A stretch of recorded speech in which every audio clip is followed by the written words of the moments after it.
আজ নীলিমার বিয়ে হলো নীরবের সাথে। নীলিমা বাসর ঘরে সেজে গুজে নীরবের জন্য অপেক্ষা করছে ফুল দিয়ে সাজানো বাসর ঘরটাতে।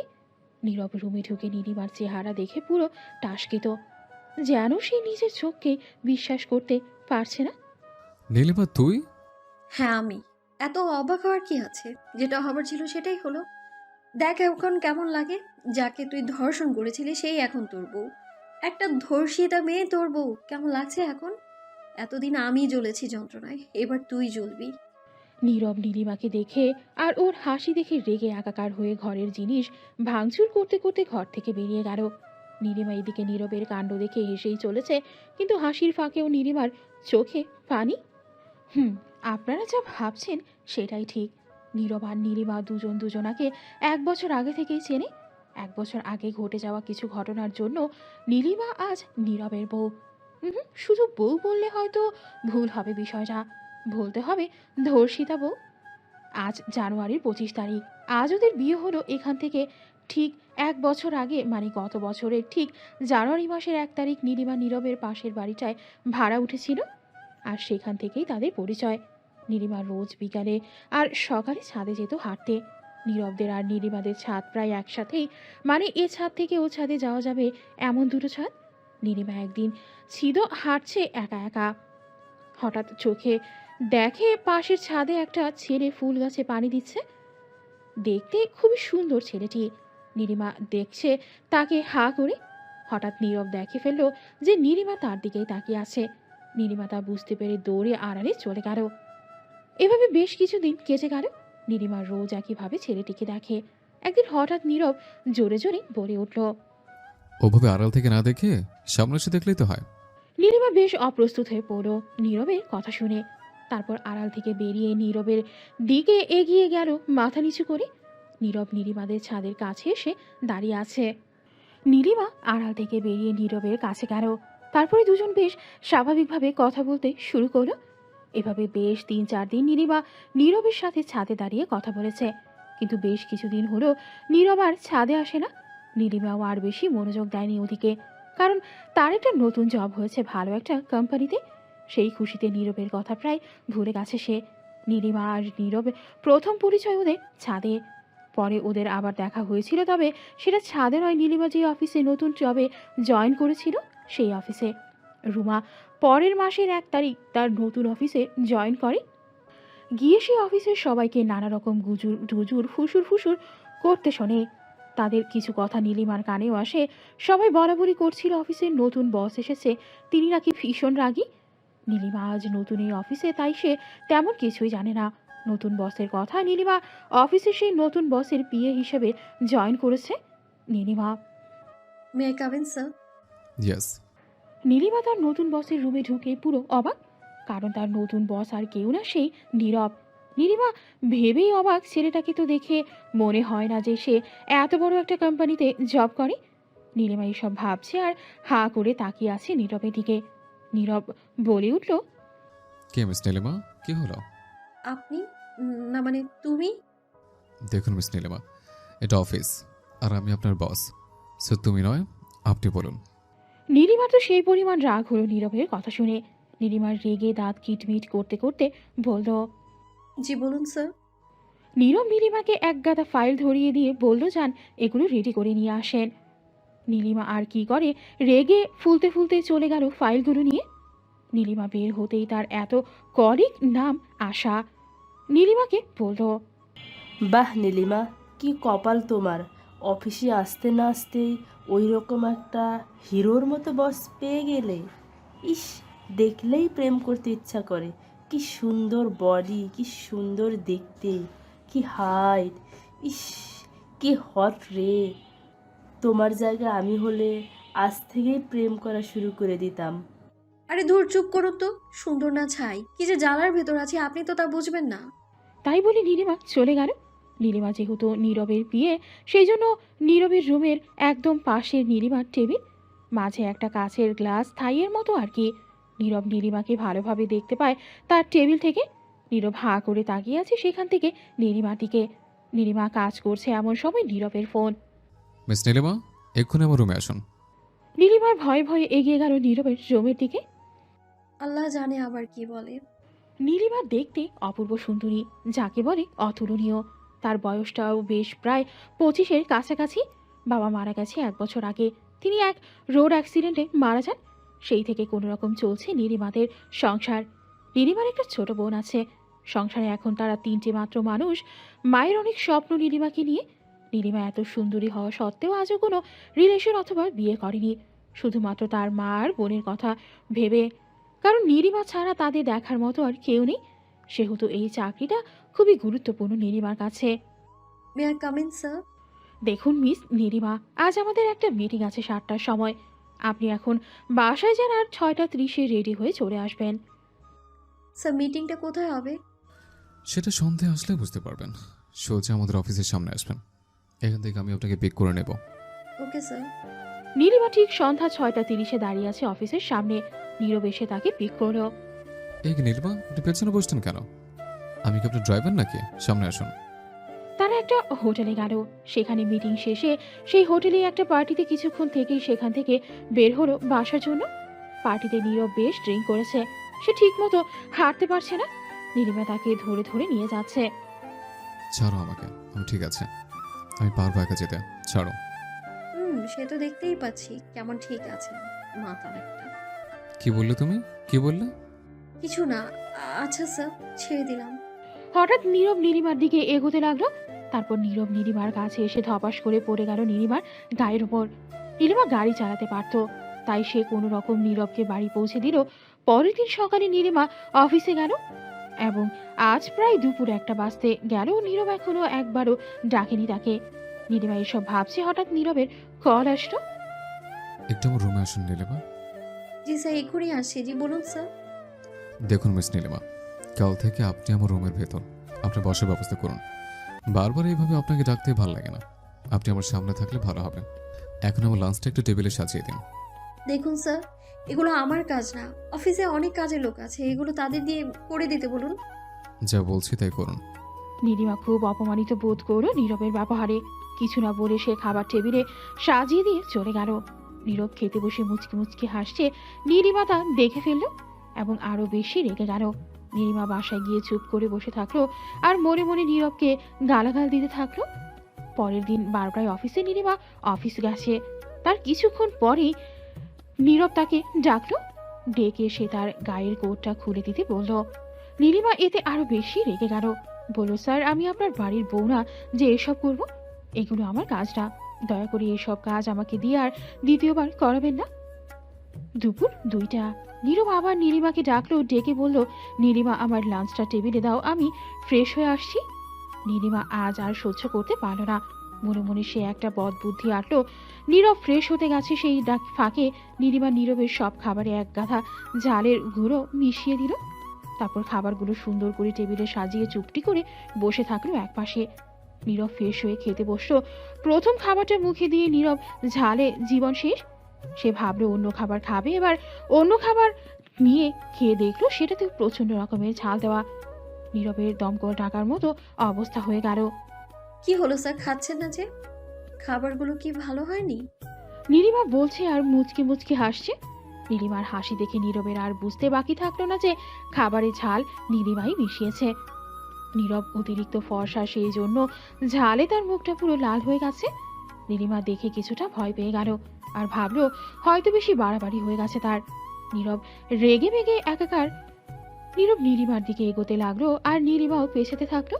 নীরব যত নীলিমার দিকে এগোয় নীলিমা তত পেছাতে থাকে। একটা সময় নীলিমার পিঠ সেই কাচের গ্লাসে ঠেকলো। ঠিক তখনই নীরব নীলিমার 2 হাত চেপে ধরলো গ্লাসের গায়ে। হঠাৎ নীরব নীলিমার ঠোঁটে কিস করে বসলো। রাগের চোটে যতক্ষণ না নীরবের মুখের ঝাল কমেছে ততক্ষণ নীরব নীলিমাকে কিস করেছে। নীলিমা পুরো অবাক হয়ে পাথরের মতো দাঁড়িয়ে রইল। নীলিমা কল্পনাও করেনি যে নীরব ওই রকম একটা কাজ করে বসবে। অবশেষে প্রায় 10 মিনিট পরে নীরব নীলিমাকে ছেড়ে দিল। নীলিমার রাগে ঘেন্নায় কাঁদতে কাঁদতে সেখান থেকে বের হয়ে গেল। নীলিমা বসে বসে কাঁদছে। নীরব নীলিমার কান্না দেখে মনে মনে একটা কষ্ট পেল আর ভাবলো কাজটা ঠিক হয়নি, নীলিমাকে ওভাবে কিস করাটা ঠিক হয়নি। পরের দিন নীলিমা ভাবলো সে আর চাকরিটা করবে না। যেই ভাবা সেই কাজ। নীলিমা তার ডেস্কে বসে ইস্তফা পত্র লেখা শুরু করলো। নীরব তা বুঝতে পারলো, কারণ নীরব কিছুটা হলেও বুঝতে পেরেছে যে কালকের ওই ঘটনার পরে হয়তো নীলিমা এই চাকরিটা করবে না।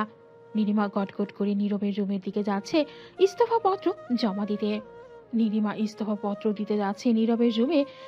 যেই নীরবের রুমের দরজা খুলতে যাবে, ঠিক সেই সময় নীলিমার মায়ের কল আসলো নীলিমার ফোনে। হ্যালো, হ্যাঁ মা বলো। আপু, মা না, আমি বলছি রীতা। কি হয়েছে রিতা? আপু, মায়ের ওষুধ সব শেষ। আজ দুপুরে মাকে ওষুধ খাওয়াতে গিয়ে দেখি সব ওষুধ শেষ। আপু, তুমি বাড়ি ফেরার সময় নিয়ে এসে মায়ের ওষুধগুলো। কি হলো আপু, কথা বলছো না যে? ঠিক আছে আনবো। মায়ের দিকে খেয়াল রাখিস রিতা। আচ্ছা আপু, রাখলাম, বাই। নীলিমা তার হাতের ইস্তফাপত্রটা ছিঁড়ে ফেলল। হাজার সমস্যা হলেও এই চাকরিটা তাকে করতেই হবে। কিছুক্ষণের জন্য সে স্বার্থপর হয়ে শুধু নিজের সুবিধার কথা ভাবছিল, কিন্তু সে তো স্বার্থপর না। তাই আর সেই ইস্তফাপত্র আর জমা দেওয়া হলো না তার। ফিরে গেল নিজের টেবিলে। তারপর নীরবে চোখের পানি ফেলতে লাগলো নীলিমা, আর ভাবতে লাগলো কি করে সে এই রকম একটা বসের বিয়ে হিসেবে জব করবে। নীলিমা এসব ভাবছে, সাথে সাথে নীরবের ফোন। নীলিমা, আমার রুমে আসুন। নীলিমা চোখের পানি মুছে নীরবের রুমে গেল। দেখো নীলিমা, কাল আমাদের 2 দিনের জন্য বাইরে যেতে হবে, একটা ডিল ফাইনাল করার জন্য। আর সেখানে গিয়ে একদিনে ফিরে আসা সম্ভব না, তাই আমাদের 2 দিনের জন্য যেতে হবে। ইচ্ছে না থাকা সত্ত্বেও রাজি হলো নীলিমা। ওকে, তাহলে কাল সকাল 8টায় রেডি হয়ে চলে এসো। পরের দিন সকাল 7টায় নীলিমা আর নীরব রওনা দিল তাদের গন্তব্যস্থানে। গাড়িতে ওঠার সময় নীলিমা দেখল নীরব নীলিমার পছন্দের একটি কোট পরেছে, ব্লু কালারের, এবং নীরব একটা চমৎকার পারফিউমও মেখেছে। মন মাতানো তার গন্ধ। তাদের পৌঁছতে দুপুর 1টা বেজে গেল। সন্ধ্যায় তাদের মিটিং শেষে একটা পার্টি। আজ নীলিমা মনের কষ্টে একটু ড্রিঙ্ক করে ফেলেছে। জীবনের প্রথম আজ ড্রিঙ্ক হলো সে। মাথাটা তার ঝিমঝিম করছে, স্যার আমি একটু রুমে গিয়ে বিশ্রাম নিই। মাথাটা কেমন যেন করছে। আচ্ছা, যান। নীলিমারা 2টা রুমও বুক করেছিল একটা রাতের জন্য। নীলিমা তার রুমে গিয়ে দরজা অফ না করেই নিজের বেডে যে শুয়ে পড়ল। কিছুক্ষণ পর নীলিমা উঠে ফ্রেশ হয়ে ওয়াশরুম থেকে বাইরে আসলো। ঠিক তখনই তার রুমের লাইটটা নিভে গেল, আর নীলিমার সাথে সাথে সেই মন মাতানো নীরবের গায়ের পারফিউমের গন্ধটা পেল। কে নীরব স্যার? নীরব স্যার আপনি কি এসেছেন নাকি? কথা বলছেন না যে? স্যার, স্যার নীরব স্যার।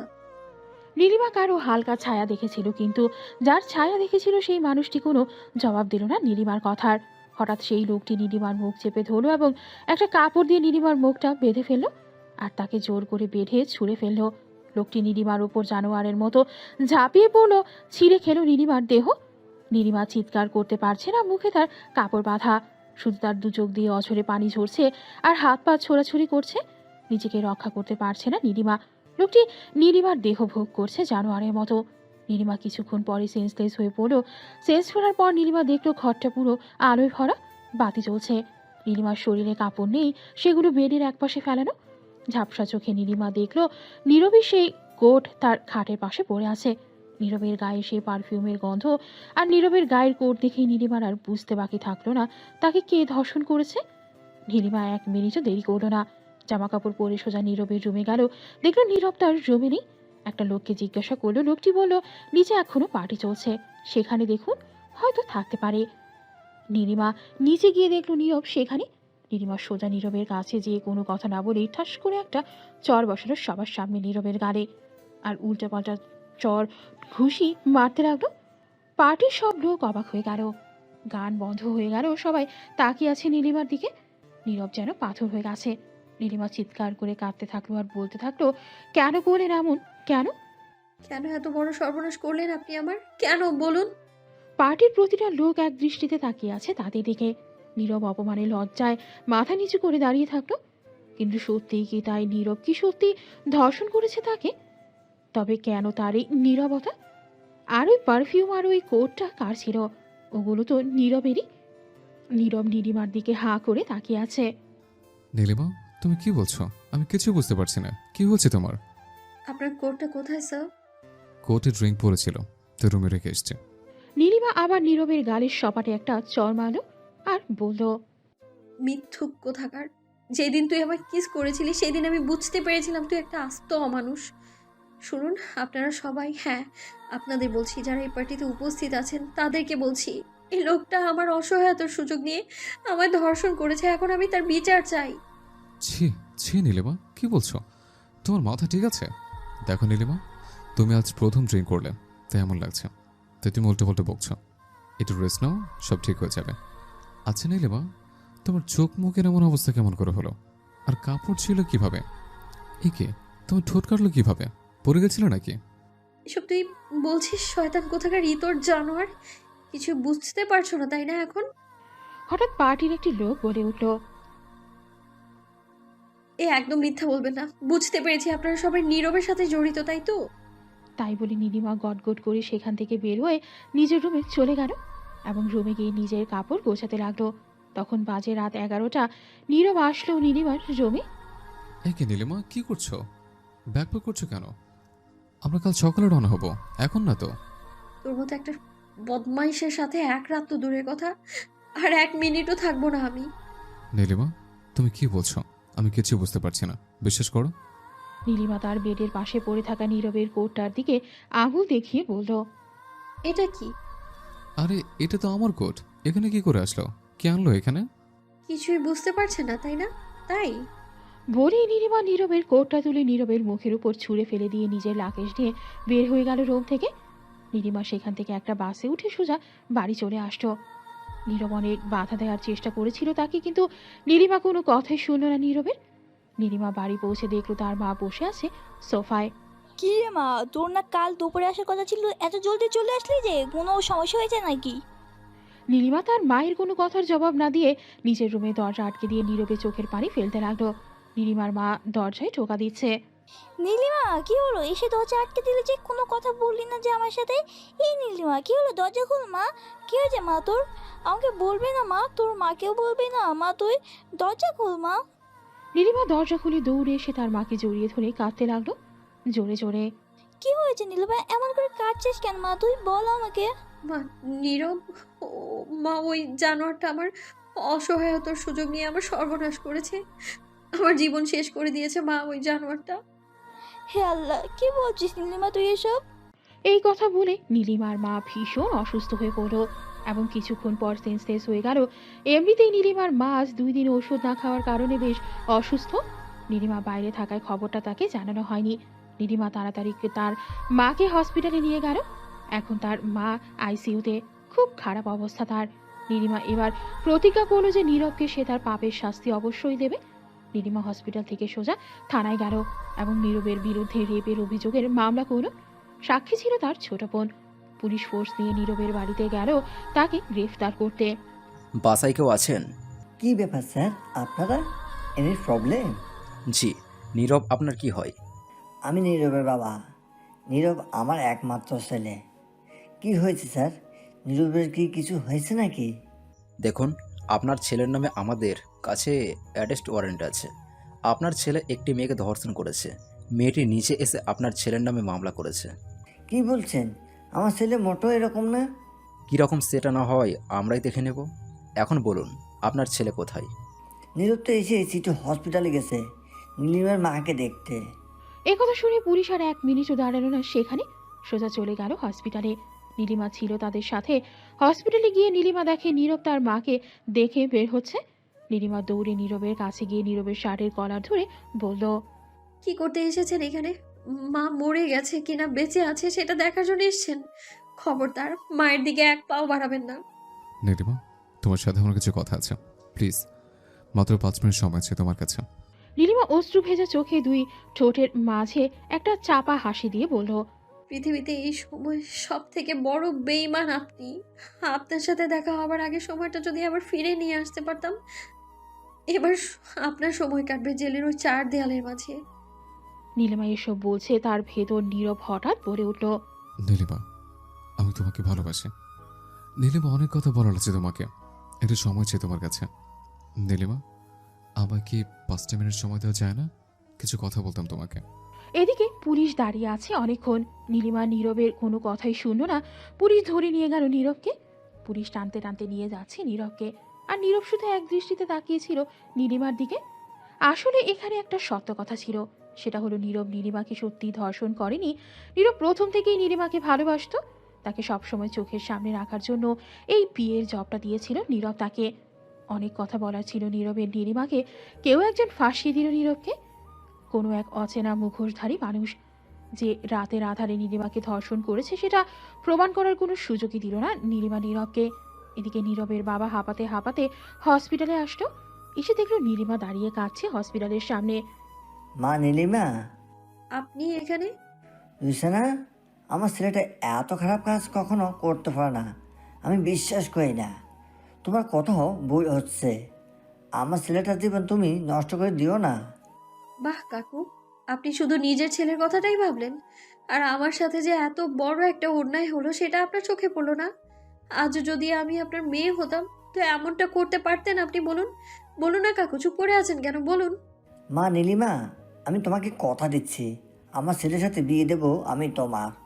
তুমি ওর জীবনটা এইভাবে নষ্ট করো না। ছি কাকু, যেই লোকটা আমায় ধর্ষণ করেছে আপনি কি করে ভাবলেন যে আমি তাকে বিয়ে করব? আমি চাই নীরব শাস্তি পাক। বিশ্বাস করো মা, নীরবে এমন খারাপ ছেলে না। দেখুন কাকু, অনেক বলেছেন আর না। আপনি বয়সে বড়, তাই সম্মানের সাথে বলছি, চলে যান এখান থেকে। নীরবের বাবা মাথা নিচু করে সেখান থেকে চলে গেল। নীলিমা পুলিশ স্টেশনে গেল যাতে কেউ ঘুষ দিয়ে নীরবকে ছাড়াতে না পারে। নীলিমা পুলিশের কাছে গিয়ে দেখলো নীরব জেলের ভেতরে। নীলিমা আস্তে করে নীরবের গ্রিলের সামনে গিয়ে দাঁড়ালো, গিয়ে নীরবকে ডাকলো। নীরব সাথে সাথে ছুটে চলে আসলো নীলিমার কাছে। নীরব রুমের ভেতর আর নীলিমা বাইরে, মাঝে একটা গ্রিল। কেমন লাগছে নীরব স্যার? এখন পচে মরবেন আপনি এই চার দেয়ালের ভেতর। দেখি কে বাঁচায় আপনাকে। আপনি আমার জীবনটা যেভাবে শেষ করে দিয়েছেন, আমি আপনার জীবনটা শেষ করে দিব সেভাবেই। কিন্তু আজ তুমি যেটা করলে, আমি কোনো দোষ না করো আজ ছেলে। আরে যাও যাও, যে তোমাকে রেপ করেছে তাকে খুঁজে বার করো। একটা কথা কি জানো তো, তোমাকে ভালোবাসাটা ছিল আমার জীবনের সব থেকে বড় ভুল। আর তাই সেই ভুলের মাসুল আজ দিতে হচ্ছে আমাকে। আমার লাইফ, ক্যারিয়ার, মান সম্মান সব শেষ করে দিলে তুমি। আমি যে তোমাকে রেপ করিনি সেটা একবার অন্তত প্রমাণ করার সুযোগ দিতে পারতে তুমি আমাকে। নীরা, কিসের প্রতিশোধ নিয়েছো তুমি আমার থেকে? তবে একটা কথা মনে রেখো, এতদিন যতটা ভালোবাসতাম, আজ এই মুহূর্ত থেকে তার থেকে হাজার গুণ বেশি ঘৃণা করতে শুরু করলাম আমি তোমাকে। ধর্ষণ অভিযোগ করেছো তুমি আমার নামে, আর কোনোদিন হয়তো আমি সমাজে মাথা উঁচু করে কথা বলতে পারবো না। তুমি আমার জীবনের সবচেয়ে বড় শত্রু। তোমাকে আমি ছাড়বো না কিছুতেই, কিছুতেই না। আরে ধুর, আপনি আবার মান সম্মান কি সেটার মানে বোঝেন নাকি? আর পড়ে থাকলে ভালোবাসার কথা, ওই পবিত্র কথা আপনার ওই নোংরা মুখে উচ্চারণ করবেন না, তাতে ভালোবাসার অসম্মান করা হবে। নীলিমা, আমি তো এখান থেকে বের হবই, আজ না হয় কাল। এতদিন আমার ভালোবাসা দেখেছো, এবার দেখবে আমি কতটা খারাপ হতে পারি। আসলে একটা কথা কি জানেন, একটা ভালো মানুষ যখন খারাপ হয় তখন সে একাই 10টি খারাপ মানুষের থেকেও ভয়ানক হয়ে ওঠে। ভালোবাসা যখন ঘৃণায় পরিণত হয় তখন সেটা পৃথিবীর সব ভালোবাসাকে হার মানিয়ে দেয়। অন্যায় না করে সাজা ভোগ করতে কারোরই ভালো লাগে না। আজ থেকে শুরু হলো নীরব আর নীলিমার শত্রুতা। ভালোবাসা ঘৃণায় পরিণত হলে সেটা ভয়ানক রূপ ধারণ করে। নীলিমা নীরবের কথাগুলো চুপ করে শুনে হাসতে হাসতে সেখান থেকে বের হয়ে গেল। নীরব এখনো প্রতিশোধের আগুনে জ্বলছে। সে কিন্তু বেশি দিন জেলে থাকেনি। নীলিমা নিজে তার করা অভিযোগ তুলে নিয়েছিল, কিন্তু কেন? নীলিমা কেন তার করা অভিযোগ তুলে নিল? এত ঘৃণা আর এত রাগ কোথায় গেল নীলিমার? কেন অভিযোগ তুলে নিল নীলিমা? কি কারণ ছিল তার পেছনে? নীলিমা সেদিন নীরবের সাথে দেখা করে চলে আসার পর নীলিমা হসপিটালে যায় তার মাকে দেখতে। নীলিমার মা তার কিছুদিন পর মারা যান। তিনি মারা যাবার আগে নীলিমাকে কিছু কথা বলে যান। বলেছিলেন, মা নীলিমা, তুই আমার একটা শেষ ইচ্ছা পূরণ করবি? কি মা বলো? তুই নীরবের বিরুদ্ধে যে রেপের অভিযোগ করেছিস সেটা তুলে নিবি, ওকে জেল থেকে মুক্ত করবি, কথা দে মা। কিন্তু কেন মা? যে তোমার মেয়ের সাথে এত বড় একটা অন্যায় করলো তাকে তুমি কি কি জন্য ছেড়ে দিতে বলছো মা? কেন বলো মা? কিন্তু দুঃখের বিষয়টা হলো এই কেনর উত্তরটা নীলিমার আর জানা হলো না। তার আগেই নীলিমার মা মারা যান। এই কেনর উত্তরটা নীরব জানে। আপনাদের হয়তো মনে আছে যে নীরবকে যেদিন পুলিশে ধরে নিয়ে যায়, নীরব সেদিন সকালে নীলিমার মায়ের সাথে দেখা করতে হসপিটালে গিয়েছিল। সেখানে নীলিমার মা আর নীরবের ভেতর কিছু কথা হয়েছিল। কথাগুলো জানতো নীলিমার মা, যিনি এখন আর বেঁচে নেই, আর জানে নীরব। নীরব হয়তো নীলিমার সাথে আর কথা বলবে না। সে এতটাই ঘৃণা করে এখন নীলিমাকে। নীলিমা যে নীরবকে জেল থেকে ছাড়িয়েছে সে বিষয়টা নীরব জানে না। নীলিমা এই বিষয়টা কাউকে বলতে বারণ করেছিল নীরবকে। নীলিমা চায় না যে নীরবের সাথে আর তার দেখা বা কথা হোক। তবে নীরব জেল থেকে ছাড়া পেয়েছিল ঠিকই, কিন্তু সে সমাজের মানুষের কথার জালে আটকা পড়ে গিয়েছিল। তার এলাকায় টিকে থাকা অসম্ভব হয়ে উঠেছিল। সমাজের মানুষের নোংরা নোংরা কথা নীরবকে যেন প্রতি মুহূর্তে মৃত্যু যন্ত্রণা দিয়ে মারছিল। এদিকে নীলিমারও একই অবস্থা। ধর্ষিতার কলঙ্ক মাথায় নিয়ে সমাজে তার টিকে থাকা সম্ভব হচ্ছিল না। অনেকেই তাদের দুজনের বিয়ে দেওয়ার কথা বলেছে, কিন্তু নীরব নীলিমাকে বিয়ে করতে রাজি না। অপরদিকে নীলিমা ও নীরবকে বিয়ে করতে রাজি না। এলাকার লোকজন আর নীরবের বাবা মিলে নীলিমাকে অনেক জোরাজুরি করে বিয়েতে রাজি করালো। নীলিমার বিয়েতে রাজি হওয়ার পেছনে একটা কারণ তো অবশ্যই ছিল। সেটা হলো নীলিমা ভেবেছে সে নীরবকে বিয়ে করে তার উপর প্রতিশোধ নেবে। নীরবের কাছ থেকে তাকে একটু একটু করে যন্ত্রণা দিয়ে শেষ করে দেবে। নীলিমা রাজি হলো বিয়েতে। তবে একদিন সকালে নীলিমা হঠাৎ নীরবের বাবাকে ফোন করে দেখা করতে বলে তার সাথে। নীরবের বাবা রাজি হলো দেখা করতে গেল তিনি নীলিমার সাথে। নীরবের বাবা, কি ব্যাপার নীলিমার মা, তুমি আমার এটা বলতে আমাকে ডাকুনি তো যে তুমি নীরবকে বিয়ে করতে পারবে না? দেখো মা, আমাদের মান সম্মান এখন তোমার হাতে। তুমি যে নীরবের বিরুদ্ধে ধর্ষণের অভিযোগ তুলে দিয়েছো তাতে অনেক কৃতজ্ঞ আমি তোমার কাছে। কিন্তু মা, সমাজের মানুষের মুখ তো বন্ধ করতে হলে তোমাদের বিয়েটা ভীষণ দরকার। কাকু, আপনি যদি সত্যিই চান যে বিয়েটা হোক, তাহলে আমার কিছু শর্ত আছে, মানতে হবে আপনাকে। কি সত্য? দেখুন কাকু, নীরব যদি শোনে যে বিয়েটা আমার সাথে হচ্ছে, তাহলে সে কখনোই এই বিয়েতে রাজি হবে না।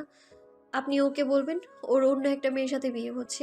নীরব হয়তো এই মুহূর্তে বিয়ে কাউকে করতে রাজি হবে না, আর ওকে রাজি করাটা আপনার দায়িত্ব। আপনি শুধু ওকে জানতে দেবেন না যে বিয়েটা আমার সাথে হচ্ছে। ওকে অন্য একটা মেয়েকে দেখাবেন, আর বিয়ের দিন ব্যাপারটা আমিই সামলে নেব। আমি দেখবো যেন ও বিয়ের দিন আমাকে না দেখতে পায়। যদি জেনে যায় তো তখন কি হবে?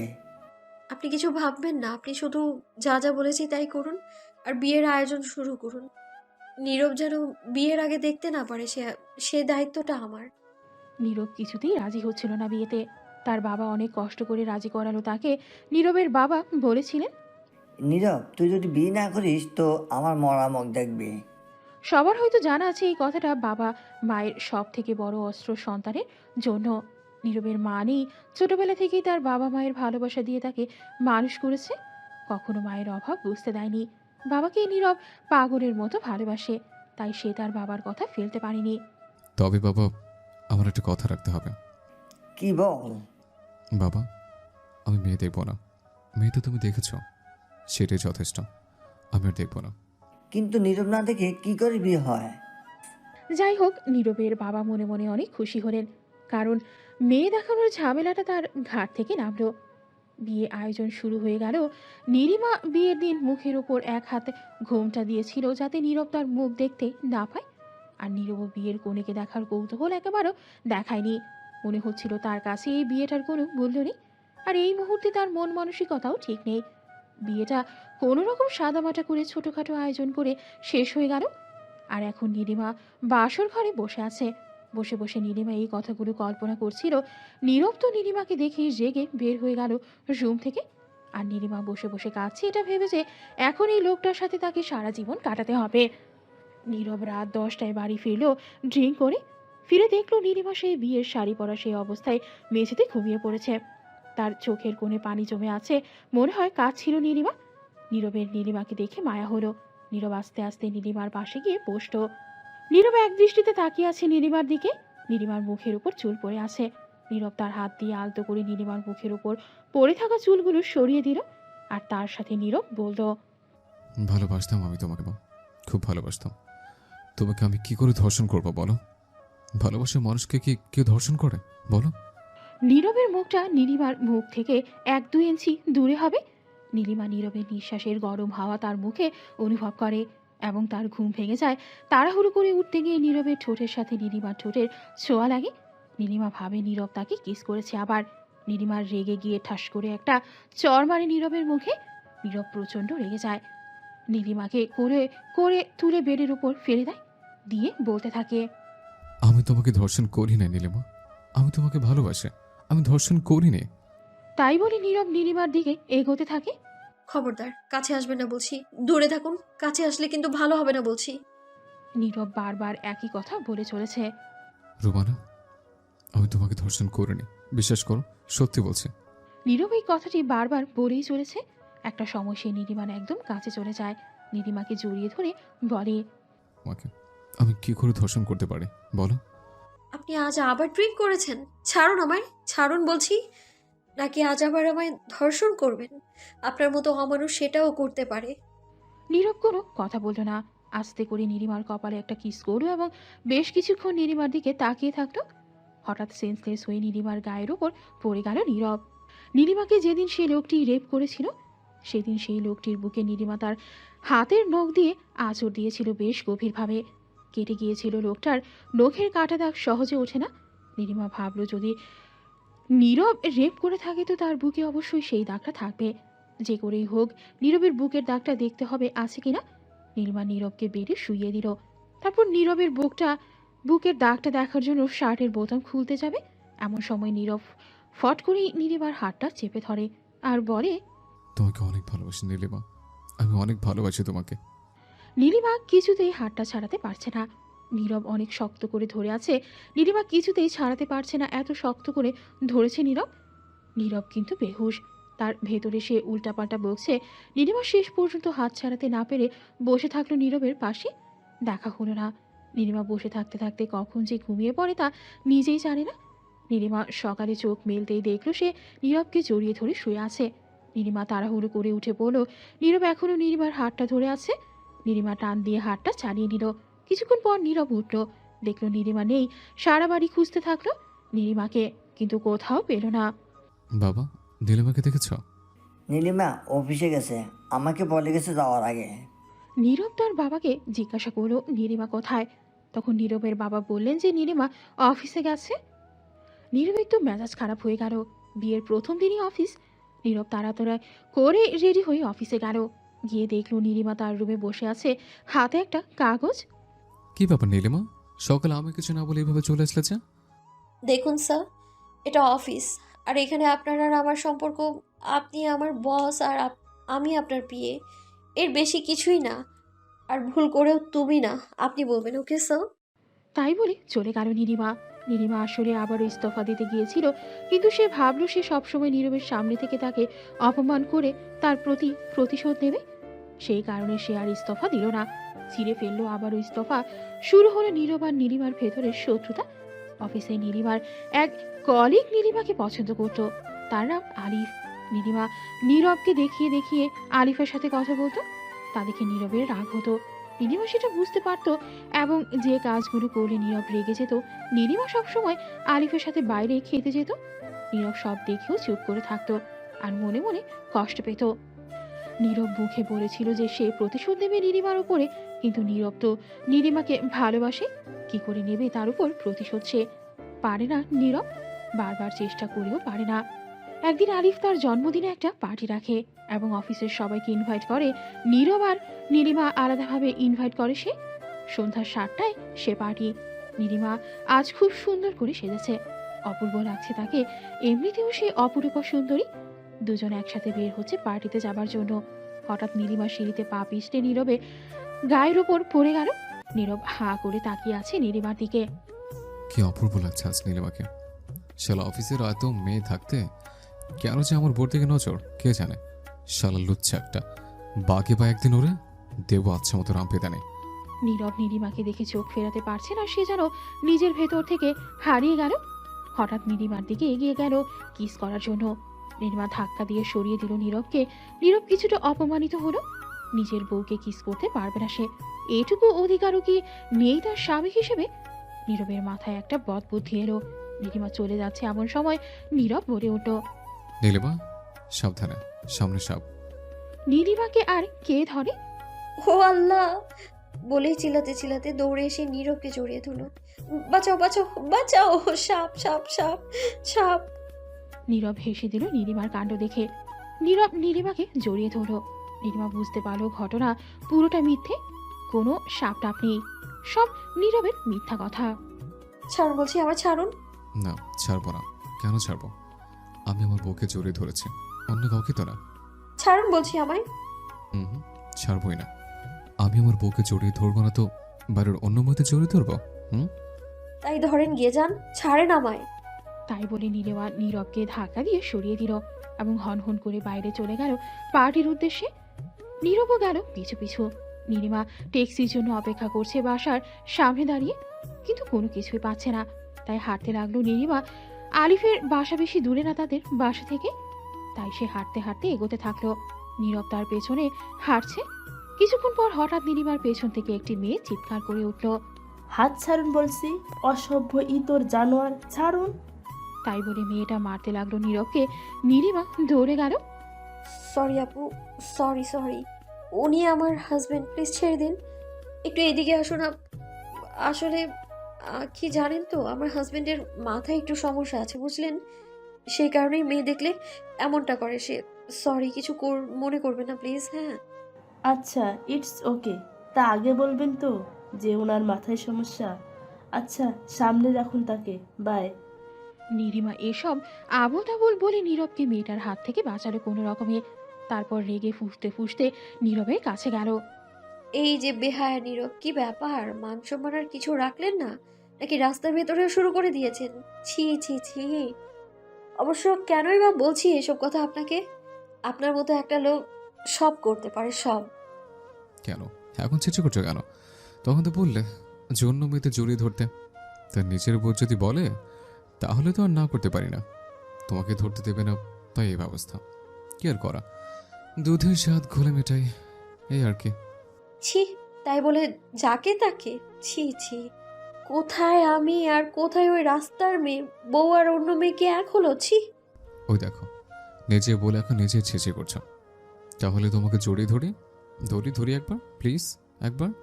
তাই বলে নীরব জড়িয়ে ধরলো আবার নীলিমাকে। ছি, ছাড়ুন বলছি, ছাড়ুন। এইটা বলে নীলিমা নীরবকে ছাড়িয়ে দিয়ে চলে গেল পার্টিতে।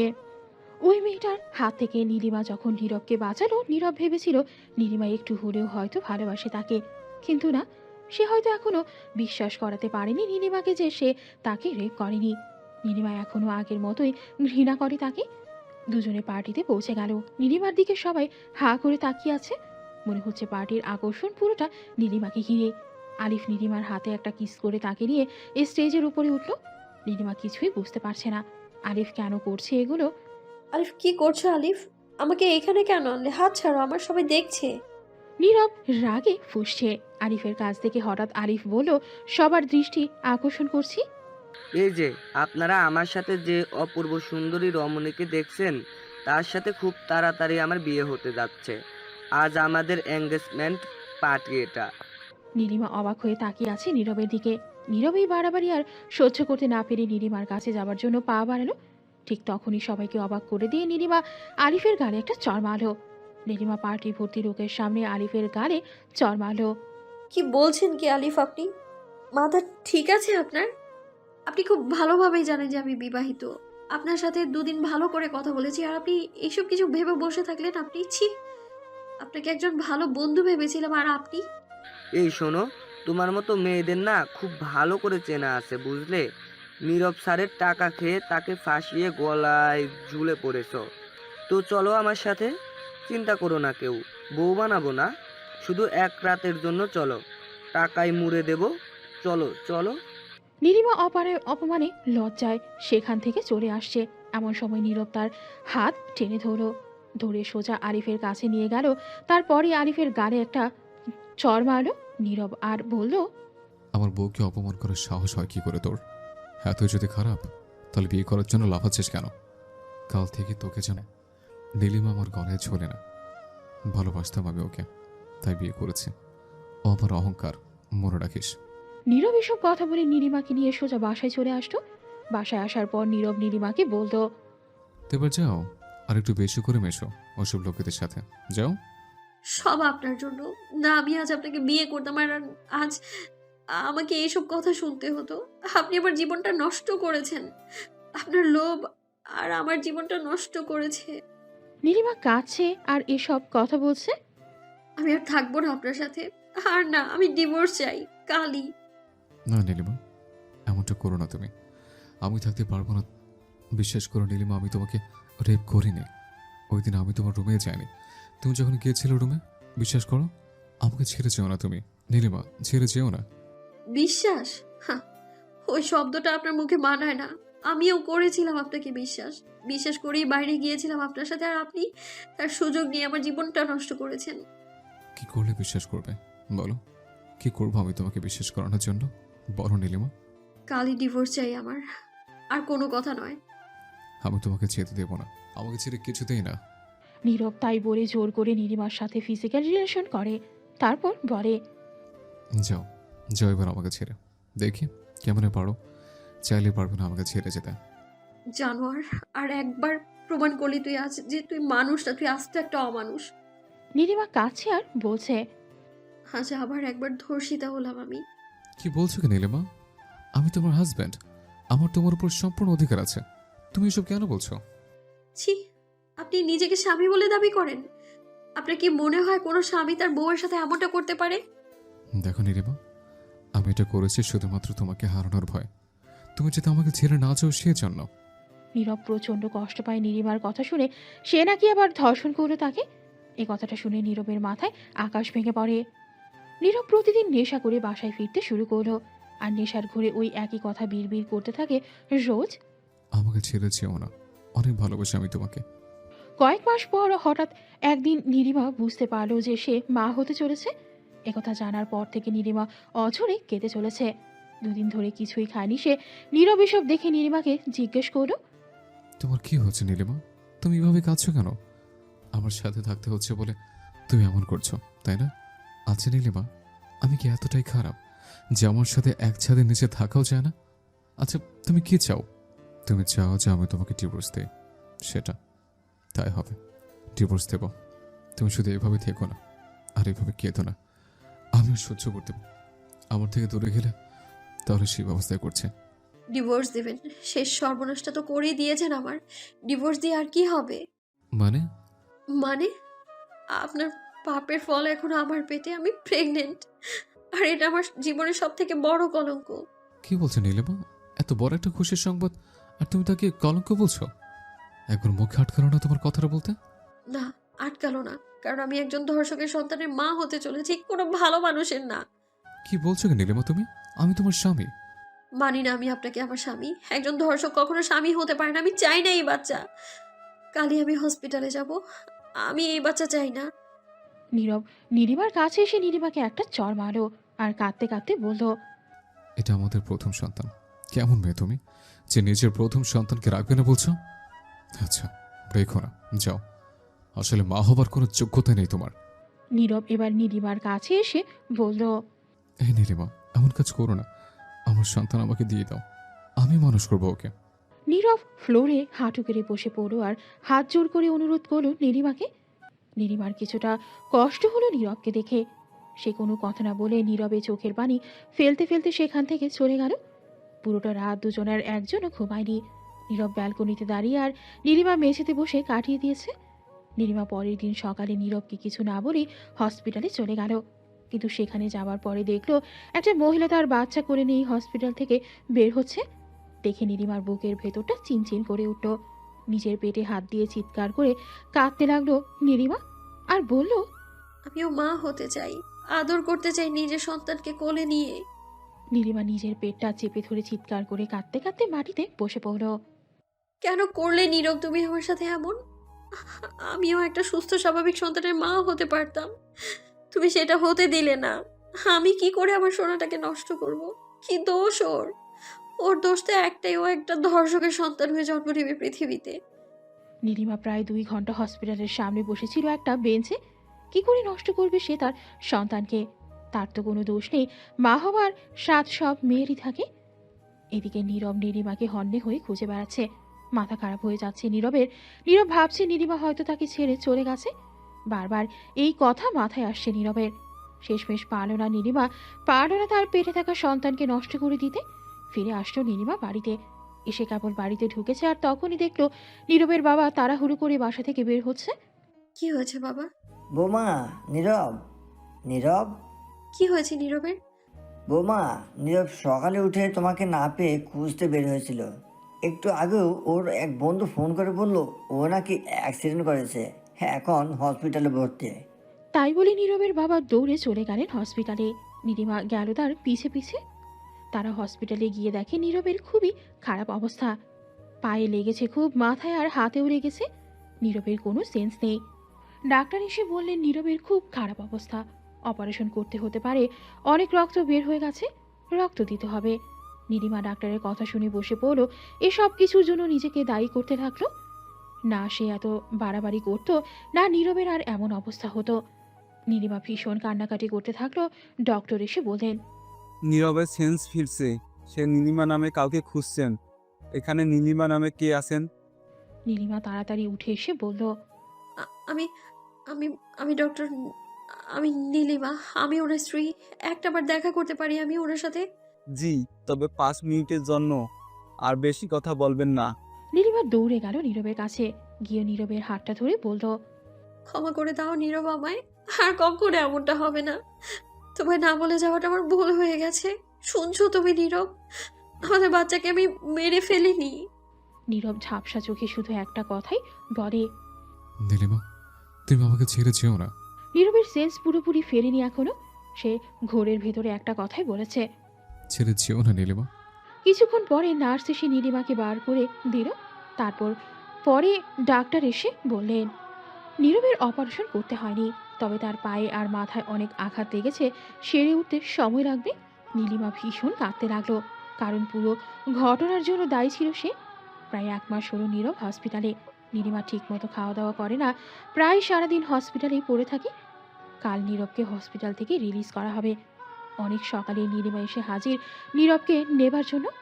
ডক্টর বললেন, নীরবের পায়ের চোটটা খুব মারাত্মক, এখনো 2 মাসের মতো বেড রেস্ট থাকতে হবে। বেশি হাঁটা চলা করলে পায়ে চোট লাগবে। নীলিমা নীরবকে ধরে নিয়ে গেল। নীরব হাঁ করে তাকিয়ে আছে নীলিমার দিকে, আর ভাবছে যে নীলিমা তাকে দেখতে পারতো না, সে আজ এত পাল্টে গেল কি করে। নীরব এখন বেশ অসুস্থ, ঠিক করে কথা বলতে পারছে না। নীলিমা নীরবকে বাসায় নিয়ে আসতো। নীরব অনেকদিন হসপিটালে ছিল, তাই নীলিমা নীরবের গায়ের কাপড় পাল্টে শরীরটা ভালো করে একটা ভেজা কাপড় দিয়ে মুছে দিচ্ছে। নীলিমা নীরবের শরীর মোছাতে মোছাতে হঠাৎ নীরবের বুকের দিকে নজর যায়। নীলিমার সেই নখের দাগের কথাটা মনে পড়ে, কিন্তু এ কি, নীরবের বুকে তো এমন কোনো নখের আঁচড়ের দাগ নেই। দাগটা মুছে যাওয়ার কথা তো না এত তাড়াতাড়ি। নখের ক্ষতটা বেশ গভীরভাবে কেটেছিল নীলিমা। বেশ কিছুদিন হয়েছে, দাগটা এখনো সেই একই রকম থাকার কথা। কিন্তু আশ্চর্য ব্যাপারটা হলো নীরবের বুকে কোনো নখের আঁচড়ের দাগ তো দূরের কথা, একটা মশার কামড়ের দাগ পর্যন্ত নেই। নীরব অনেক ফর্সা, ক্ষতটা সেরে গেল, দাগটা তো থাকার কথা। নীলিমা হাঁ করে তাকিয়ে আছে নীরবের বুকের দিকে। তাহলে কি নীলিমা এতদিন ভুল বুঝেছে নীরবকে? নীরব কি তবে তাকে ধর্ষণ করেনি? যদি তাই হয়, তাহলে এই পাপের বোঝা কি করে ঘাড়ে নেবে নীলিমা? নীলিমা অনেক খারাপ ব্যবহার করেছে তার সাথে। হে আল্লাহ, এ কোন পাপে জড়ালাম আমি? একজন নির্দোষ মানুষকে কত শাস্তি দিলাম আমি, কোনো অপরাধ ছাড়াই। নীরব নীলিমার গায়ে হাত দিয়ে বলল, হ্যাঁ নীলিমা, কি হলো? হঠাৎ করে আমার চুপ হয়ে গেলে কেন? কি হয়েছে? কাঁদছো কেন? আমি তো ঠিক আছে এখন। নীলিমা কাঁদতে কাঁদতে বলল, আমি অনেক বড় পাপ করেছি নীরব। তোমাকে আমি বিনা দোষে শাস্তি দিয়েছি। তুমি যে আমায় ধর্ষণ করনি, সেটা তুমি আমায় এতবার বলেছো, তাও আমি বিশ্বাস করিনি। না জেনেই আমি এতদিন কষ্ট দিয়েছি তোমায়। নীলিমা নীরবের পা জড়িয়ে ধরে বলে, মাফ করে দাও আমায়। নীরব হাসতে হাসতে বলল, আও, আরে ছাড়ো ছাড়ো, কি করছো? পায়ে যে ব্যথা। ক্ষমা চেতে হবে না, ভালোবাসি আমি তোমাকে। তুমি যে আমার কাছে ফিরে এসছো, তাতে আমি খুশি। নীলিমা দৌড়ে এসে নীরবকে জড়িয়ে ধরে। কখনো না, কখনো ছেড়ে যাবো না তোমায়। নীরব নীলিমার পেটে হাত দিয়ে বলল, নীলিমা, এটা আমার ভালোবাসা, আমি ধর্ষক না নীলিমা। তাহলে ওই দিন রাতে কে ছিল ওই লোকটা? নীরব, তুমি যদি আমায় সত্যিই ভালোবেসে থাকো, তাহলে ওই শয়তানটা আমার এত বড় সর্বনাশ করেছে, তাকে খুঁজে বের করে শাস্তি দেবে তাকে তুমি। অবশ্যই দেব, কারণ সে তোমার আর আমার দুজনের জীবন নষ্ট করেছে, আমার ভালোবাসার ভেতরে সন্দেহ এনে দিয়েছে। পরের দিন নীরবের কিছু বন্ধু আসলো নীরবকে দেখতে। নীরবের ফ্রেন্ডসরা তাদের রুমে ঢুকতেই নীলিমা সেই রাতে সেই ধর্ষকের গায়ে যে পারফিউমের গন্ধ পেয়েছিল, সেই গন্ধটা আবার পায়। তো নীলিমা তাদের জন্য চা নাস্তা বানিয়ে নিয়ে তাদের দিতে গেল। নীলিমা লক্ষ্য করল নীরবের একটা বন্ধু খুব খারাপ দৃষ্টিতে নীলিমাকে দেখছে। তার নাম আকাশ। তো নীলিমা আকাশকে চাটা দিতে গেল, হঠাৎ আকাশ ফট করে নীলিমার হাতটা ধরে নিল। নীরব শুয়েছিল তাই সে লক্ষ্য করেনি।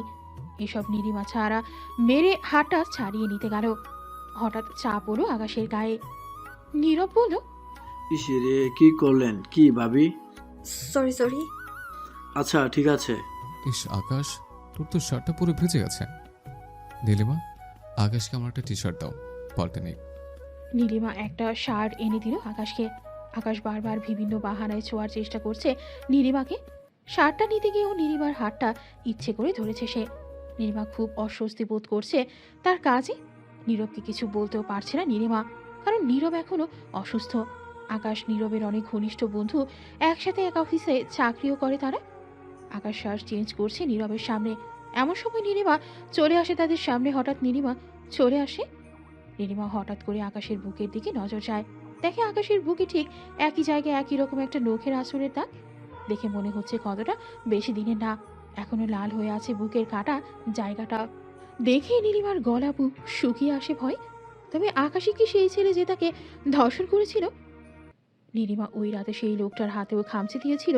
নীলিমা ভাবল, একবার ভালো করে দেখি হাতে সেই দাগটা আছে কিনা।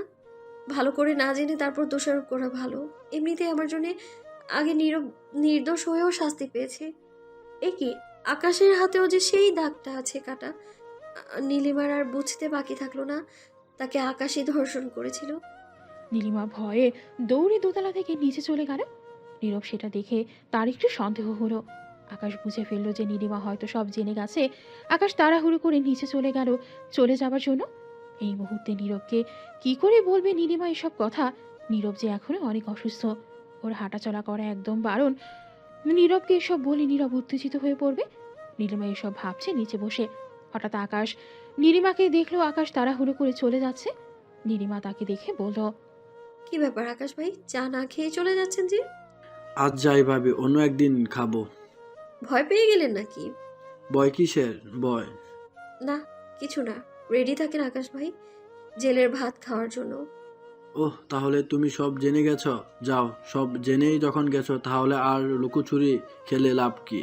তাই বলে নীরব নীলিমার মুখটা চেপে ধরে কিচেনের ভেতর নিয়ে গেল আর বলল, দেখো নীলিমা, তুমি জেনেছো আর কেউ যদি এসব শুনে তাহলে তোমার ওই উপরে যে খোড়া বর আছে না, তাকে একবারে উপরে পাঠিয়ে দিব, বুঝলে? তাই বলে আকাশ নীলিমার কোমরে হাত বোলাতে লাগলো। জানো তুমি সেই রকম একটা জিনিস, তোমার ফিগারটা চমর মাইরি বলছি, দেখলে ধরতে ইচ্ছা করে। অফিসে প্রথম তোমাকে দেখে ভালো লেগেছিল, বিয়ে করার জন্য নয়, শুধু তোমার শরীরটার জন্য। জসিন রুহে তোমাকে কিস করেছিল, আমি দেখে ফেলেছিলাম। সেদিন থেকে তোমাকে ভোগ করার বাসনটা আরও বেশি করে মনে ভেতর চেপে বসে। সেদিন পার্টিতে নীরবের কোটে ড্রিঙ্ক পড়েছিল, সেটা আমার কাছে দিয়েছিল রাখার জন্য। সেটা নীরবের রুমে রাখতে গিয়ে দেখি তোমার রুমের দরজা খোলা। ভাবলাম নীরবকে ফাঁসাবো। শালা ছোটবেলা থেকেই সব সময় আমার থেকে ওপরে থেকেছে, সব সময় আমাকে ছোট করে কথা বলতো, সব সময় আমার পছন্দের জিনিস ওই নিয়ে নিত।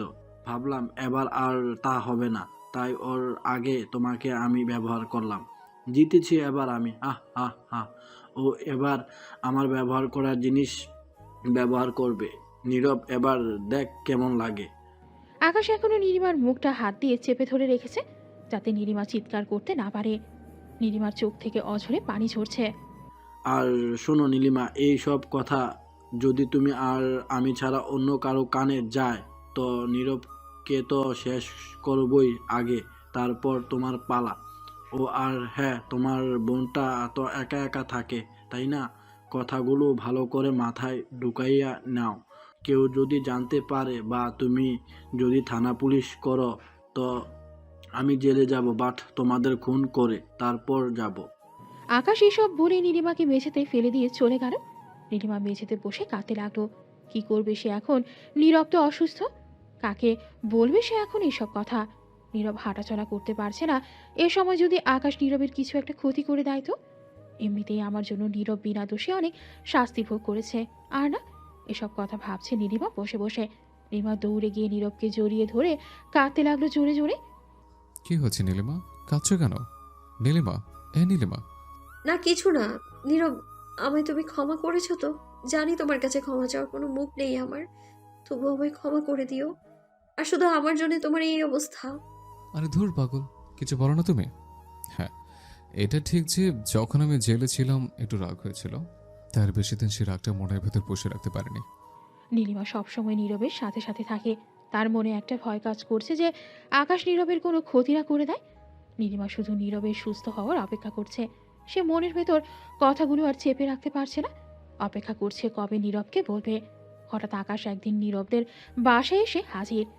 নীরব এখনো ঠিক করে হাঁটতে পারে না, বেশ কিছুদিন ধরে জ্বর নীরবে। নীরব দোতলায় তার রুমে শুয়ে আছে, আর নীলিমা কিচেনে রান্না করছে। নীলিমার তো শাশুড়ি নেই, শ্বশুর গেছেন অফিসে। নীরব যে অফিসে জব করতো সেটা তাদেরই অফিস। নীরবের অবর্তমানে তিনি এখন অফিস সামলাচ্ছেন। নীলিমা রান্না করছে এমন সময় পেছন থেকে কেউ একজন নীলিমার কোমর জড়িয়ে ধরল। নীলিমা ভাবলো এটা নীরব ছাড়া আর কেউ না। আহ নীরব, কি করছো? কি ছাড়ো, আরে ছাড়ো না। তাই বলে নীলিমা পেছন ফিরে দেখে সেটা নীরব না, সে ছিল আকাশ। নীলিমা আকাশের গালে একটা চড় মারল। কুত্তার জানোয়ার, তোকে এবার আমি সত্যি পুলিশে দেব। আমি এক্ষুনি বলবো, এতদিন আমার চুপ করে থাকাটা ঠিক হয়নি। যাও যাও, বলো বলো, এখনই বলো কি আর করবে। তোমার ওই খোড়া হাজব্যান্ডের জন্য তো আমার পিস্তলের একটা গুলি যথেষ্ট। তাই বলে আকাশের একটা পিস্তল বার করলো। নীলিমা পিস্তল দেখে ভয় পেয়ে গেল। সব থেকে বড় কথা হলো নীলিমা এখন নীরবকে হারানোর ভয়টা বেশি পাচ্ছে। আগে তো নীরবকে নীলিমা ভালোবাসতো না, তাই ওকে নিয়ে ভাবতেও না। এখন নীলিমা ভালোবাসে, তাই হারানোর ভয়টাও পায়। আকাশ নীলিমাকে ভয় দেখিয়ে চলে গেল। নীলিমা কাঁদতে লাগলো, সে এখন কি করবে। হঠাৎ নীরব সেটা দেখে ফেললো। নীলিমা, কি হয়েছে? এভাবে কাঁদছো কেন? তবে কি তুমি সুখী নও আমাকে নিয়ে? তুমি কি এখনো আমাকে তোমার ধর্ষক মনে করো? নীলিমা ছুটে এসে নীরবকে জড়িয়ে ধরে কাঁদতে লাগলো। তারপর নীরবকে সব বলে দিল, কারণ আকাশ তার সীমা ছাড়িয়ে যাচ্ছিল। না বলে আর কোনো উপায় ছিল না নীলিমার। নীরব, আজ আকাশ এসেছিল। সে কি, আমার সাথে তো দেখা করলো না? নীরব, আকাশ আমার কাছে এসেছিল। বলছো কি? কিন্তু কেন? নীরব, তোমাকে বললে হয়তো তুমি বিশ্বাস করবে না। আকাশে সেই অচেনা লোক যে আমায় সেদিন রাতে ধর্ষণ করেছিল। কি বলছো কি নীলিমা? মাথা ঠিক আছে তোমার? ও আমার ছোটবেলার ফ্রেন্ড, ও কিভাবে এটা করতে পারে? আমি সত্যি বলছি নীরব, আকাশের বুকে আমি সেদিন নখের আঁচড় দিয়েছিলাম। আর সব থেকে বড় কথা, ও সবকিছু নিজের মুখে স্বীকার করেছে। নীরব, সেদিন যখন আকাশ তোমায় দেখতে এসেছিল, সেদিন আকাশ যখন শার্ট চেঞ্জ করছিল, আমি ওর বুকে ওই দাগটা দেখেছিলাম। সেদিন আকাশ সব কথা নিজের মুখে স্বীকার করে। ও আমার ফোন চুরি করে সব কথা রেকর্ড করে নিয়েছে। কই দেখি, শুনি। এই নাও। নীরব রেকর্ডিংটা শুনলো এবং সে তার বাবাকে বলল পুরো বিষয়টা। তারা পুলিশের কাছে গেল এবং রেকর্ডিংটা শোনালো পুলিশকে। পুলিশ আর 1 মিনিট দেরি করেনি, যেহেতু তাদের হাতে প্রমাণ ছিল, তাই তারা সাথে সাথে আকাশকে অ্যারেস্ট করে। নীলিমা আর নীরব পুলিশ স্টেশনে গেল। নীলিমা আকাশের কাছে গিয়ে বলল, কি আকাশ, কি ভেবেছিলেন আপনি ভয় দেখিয়ে ব্ল্যাকমেইল করবেন নীরব বেঁচে থাকতে? সেটা কোনোদিনও করতে পারবেন না। আর আমি যতদিন বেঁচে আছি ততদিন নীরবের কোনো ক্ষতি হতে দেব না আমি। তোকে আমি আমার খুব ভালো বন্ধু ভাবতাম। ছি ছি, তোর সাথে কথা বলতে আমার ঘৃণা করছে। ছি, কি ক্ষতি করেছিলাম আমি তোর, বলতে পারিস? নীলিমা আর নীরব যা না তা বলছে আকাশকে, কিন্তু আকাশের চোখে মুখে কোনো প্রকার অনুশোচনা বা খারাপ লাগার বিন্দু মাত্র ছায়া নেই। চোখে তার প্রতিশোধের আগুন জ্বলছে। নীলিমা আর নীরব চলে যাচ্ছে এমন সময় আকাশ পেছন থেকে ডেকে বলল, কালটা ঠিক করলি না, হিসাবটা তোলা থাকলো, সুদ সমেত ফেরত দেব। আগে কোনোদিন বেরোতে পারিস কিনা দেখ, তারপর ভাবিস এসব। আকাশ বলল। খুব তাড়াতাড়ি দেখা হবে, রেডি থাকিস। তাই বলে হাসতে থাকলো আকাশ। তার হাসির মাঝে যেন এক রহস্য লুকিয়ে আছে, যেন প্রতিশোধের আগুন ঝরছে হাসি দিয়ে। নীলিমার দিকে এক শয়তানি দৃষ্টিতে তাকিয়ে আছে। নীলিমা ভয় পেল আর নীরবকে বলল, নীরব, চলো এখান থেকে, তাড়াতাড়ি চলো। নীরব আর নীলিমা চলে আসলো সেখান থেকে। আকাশ এখন জেলে, তবে কথা সেটা না, কথা হচ্ছে সে কি আদৌ শাস্তি পাবে? মোটা অঙ্কের ঘুষ দিলেই তো পুলিশ তাকে ছেড়ে দিবে। আকাশ জেল থেকে বের হয়ে যদি নীরবের কোনো ক্ষতি করে দেয়। এই একটা ভয় নীলিমাকে সারাক্ষণ তাড়া করে বেড়ায়। আকাশ জেলে গেছে প্রায় 8 মাস হতে গেল। নীলিমার মনের ভয়টা কিছুটা কমেছে এখন। কিছুদিন পরেই নীলিমার ডেলিভারি। নীরব সারাক্ষণ নীলিমার সাথে সাথে থাকে। নীরব নীলিমার পেটে কান পেতে থাকে, পেটে হাত দিয়ে বাচ্চার নড়াচড়া অনুভব করে। আচ্ছা নীলিমা, আমাদের ছেলে হবে নাকি মেয়ে? আমার তো মনে হয় ছেলে। তোমার মতো একটা দুষ্টু ছেলে হবে। আরে না, তোর মতো একটা মেয়ে চাই আমার। আর একটা ছোট্ট নীলিমা আছে। নীলিমা নীরব কথা বলছে, হঠাৎ নীরবের বাবার ফোন আসলো। নীরব বাবা, একটু অফিসে আসতে হবে। কেন বাবা? একটা মিটিং আছে, তুই না হলে হবে না। বাবা, তুমি তো জানো নীলিমা বাসায় একা, ওর শরীরটাও ভালো না, ওকে একা ফেলে কিভাবে? বেশিক্ষণ লাগবে না। আচ্ছা বাবা, আমি আসছি। কি হলো নীরব, কে ফোন করেছে? নীলিমা, আমাকে এক্ষুনি একটু অফিস যেতে হবে। চলে আসবো লক্ষ্মীটি, একটু পরে। চিন্তা করো না, তোমার বোনকে ডেকে নাও। আরে না থাক, সমস্যা নেই, আমি পারবো একা। তাছাড়াও এখন বাসায়ও নেই, কলেজে গেছে মনে হয়। তুমি তাড়াতাড়ি ফিরে এসো। আচ্ছা, তুমি সাবধানে থেকো। নীরব কি করে জানবে যে এটাই ছিল নীলিমার সাথে শেষ কথা তার? নীলিমা নিচে গেছে পানি খেতে, হঠাৎ দেখি সোফায় আকাশ বসে আছে। আপনি? হ্যাঁ, আমি অবাক হলে যে বলেছিলাম তো আসবো, তাই আসলাম। কথা দিয়েছিলাম তার খেলাপে করি কি করে বলো, তাই চলে আসলাম। আর কি কি ভেবেছিলে জেলে পচে মরবে? তো তা হয় কি করে বলো? তাহলে প্রতিশোধটা নেবে কে শুনি? প্লিজ আকাশ, আমায় ছাড়ো। তোমার সব রক্ত আমার সাথে। আমার জন্য না হোক, আমার নিষ্পাপ সন্তানের জন্য আমায় ছেড়ে দাও প্লিজ। নীলিমা ভয়ে দৌড়ে উপরে চলে যেতে গেলে আকাশ পেছন থেকে গিয়ে নীলিমাকে সিঁড়ি থেকে ফেলে দিল। নীলিমা গড়াতে গড়াতে একদম নিচে আল্লাহকে বলে পেট চেপে ধরে কেঁদে উঠল। আকাশ নীলিমার চুল টেনে ধরে টেনে তুলে আবার মেঝেতে ফেলে দিল। দেখ এবার কেমন লাগে। নীলিমা সেন্সলেস হয়ে পড়ল। আকাশ নীলিমাকে ফেলে রেখে চলে গেল। এদিকে নীরব বারবার ফোন করছে বাসায়, অথচ নীলিমা ফোন রিসিভ করছে না। কি করে করবে, তার যে অবস্থা খুব খারাপ। নীলিমার সেন্স ফিরল, নীলিমা ওঠার চেষ্টা করলো কিন্তু পারছে না। নীরব নীলিমাকে ফোনে না পেয়ে তাড়াতাড়ি বাসায় চলে আসলো। এসে নীরব রুমে ঢুকতে পা স্লিপ করে পড়ে গেল। তাকিয়ে দেখলো সে রক্তের ওপর স্লিপ করেছে। তারপর দেখলো নীলিমা মেঝেতে পড়ে আছে, আর পুরোটা মেঝে রক্তে ভরা। নীরব পাগলের মতো নীলিমার কাছে ছুটে গেল। নীলিমা, কি হয়েছে তোমার? নীলিমা, কি হয়েছে তোমার? কি করে হলো এসব? চিৎকার করে কাঁদতে লাগলো নীরব।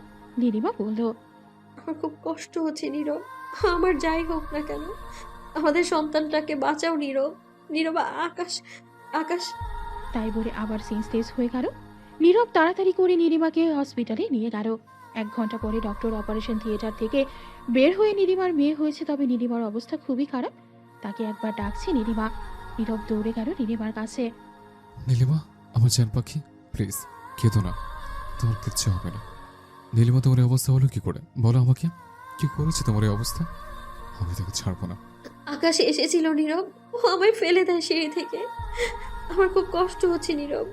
আমি আর বাঁচবো না, আর বাঁচবো না। আমি আমি আমার সন্তানের ছোট ছোট 2 হাত দিয়ে খেলতে পারবো না। ওর মুখ থেকে মা ডাকটা শুনতে পারবো না।